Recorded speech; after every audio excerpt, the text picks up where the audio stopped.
একজন বাবা তার সন্তানের জন্য কতটা পরিশ্রমই না করতে পারে। বাবার পকেটে টাকা নেই, তবুও সন্তানের মুখের দিকে তাকিয়ে কত কষ্ট করে। অথচ বড়লোকরা তারা এত কিছু পাওয়ার পরও আমাদের কাছে কিছুই নেই, এটা চিন্তা করে। একজন বাবা তার সন্তানের জন্য দিন রাত পরিশ্রম করে কষ্ট করে উপার্জন করে তার সন্তানের মুখে হাসি ফোটানোর জন্য।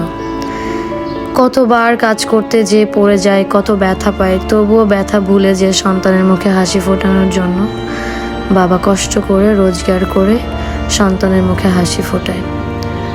সন্তান ঠিক মতো খাবার খেয়েছে কিনা, ভালো একটা জামা পরতে পারবে কিনা সেই চিন্তা করে।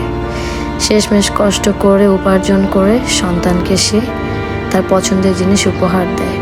সন্তানও তখন তার বাবাকে আনন্দ প্রকাশ করে, আর অন্যরা অবাক চোখে তাকিয়ে দেখে।